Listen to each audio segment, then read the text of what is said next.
For more than a century, a distinct Brazilian influence has permeated Lagos, Nigeria. Evident in the architecture and ancestral names. Gomez. De Souza. Rodriguez. Andre. Martins. Valentine. It's a history then and now centered on family. There it is. Wow. Food. It's delicious.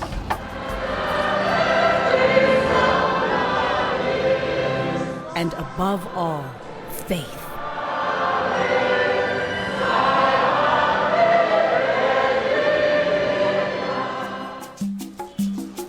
Today, that history is threatened. This is the story of Afro-Brazilians in Lagos, descendants of former slaves, fighting to preserve their cultural identity. This is Inside Africa.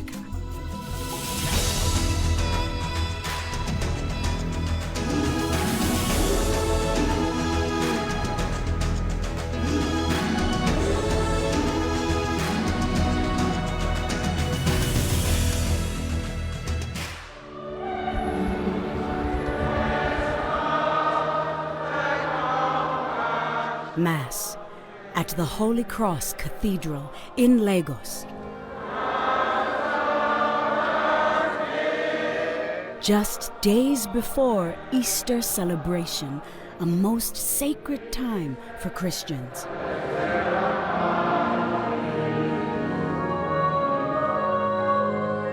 Many worshippers here trace their faith back to Brazil. We're Catholics, so that's part of it. Brazilians are Catholics. So it's celebrating, apart from the culture, there's the religious aspect.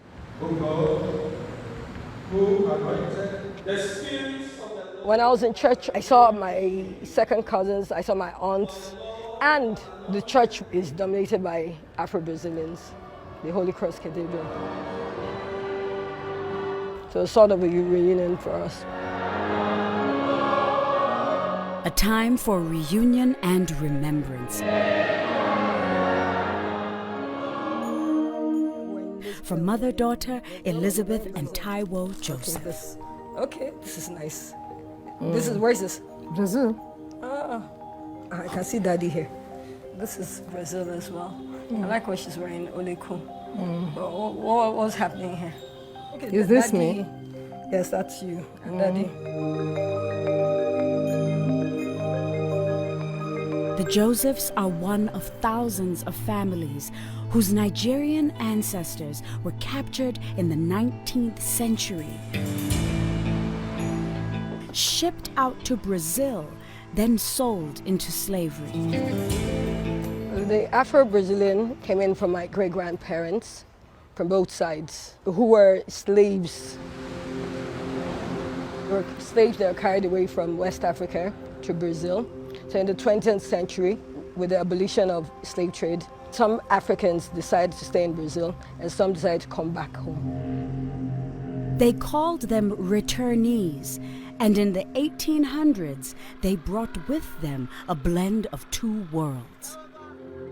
My grandparents were part of the people that came back home, and they came back home with their cultures. They all decided to settle in Nigeria, in Lagos Island, in an area called Brazilian Quarters. So that's the Nigerian and the Brazilian connection.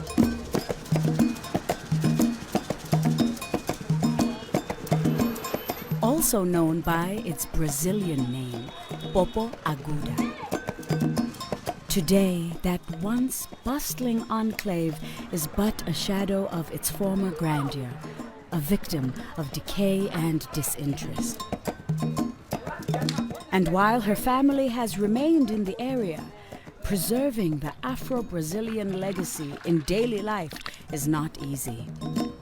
A lot of our Brazilian people from Brazilian descent are intermarrying. The children don't seem interested in knowing where they're from. An immovable pillar in Afro-Brazilian life here is Waterhouse, built in the 1800s. A bit battered by time, but unbowed. Much like its matriarch, 89-year-old Angelica Yewande Oyediran, Madame Angelica.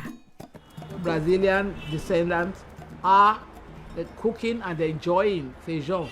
And we, grandchildren and offspring, have followed up the practice of our ancestors. And it is a pleasure, it is a delight. It is once a year that we have this special thing.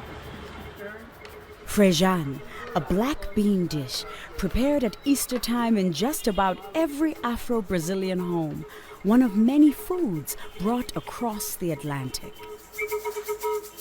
Like moqueca de piche, the fish stew is different. Arroidos, that is the sweet made with rice. Feijão de leite de coco with black beans and coconut milk. So many. Her ancestral home also speaks to Afro-Brazilian culture. Waterhouse, known as Casa d'Água, was built by my mother's grandfather, Jean Esson da Rocha. Kidnapped into slavery as a boy, returning decades later, skilled in business. Mother's grandfather was a wealthy merchant, sending some stuff from Nigeria and brought back textiles, shoes, and other things from Brazil. The Da Rocha name is important in the community even today. I am a proud Nigerian of Brazilian descent. God has saved our own ancestors, and we are what we are today. So it's a good heritage we have.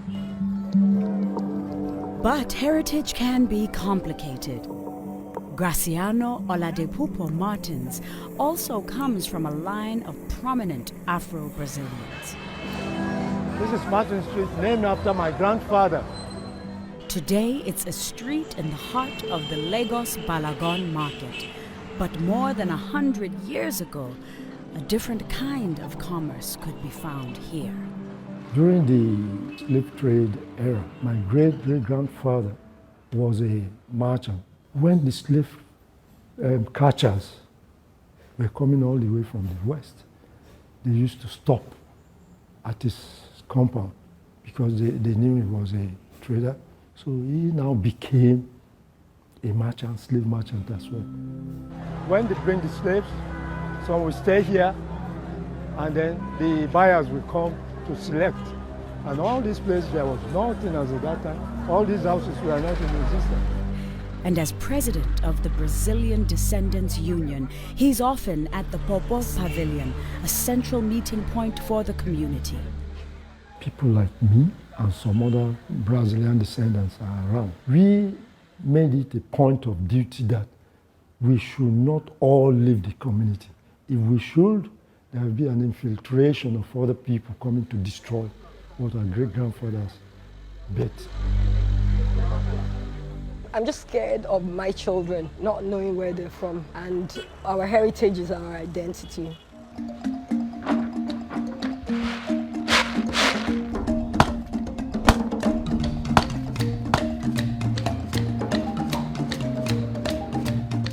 Food is one way to keep that identity. And like Madame Angelica, Taiwo Joseph is preparing feijão. It's a family affair. I learned the recipe from my mom. She got hers from her mom, and it's eaten by Catholics on they use it to break their fast on Good Friday. There it is. Wow. A lot of families now don't make it. Sometimes they hadn't made in 20 years. Some don't even know the recipes. Their mom passed away or their families passed away with the recipes. But they're from the same place I am from. So I don't want that to die out.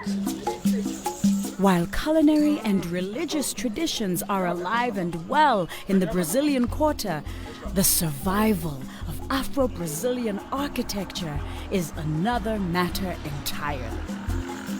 Sadly, it's gone. It's like it's been erased from our memory, from our environment.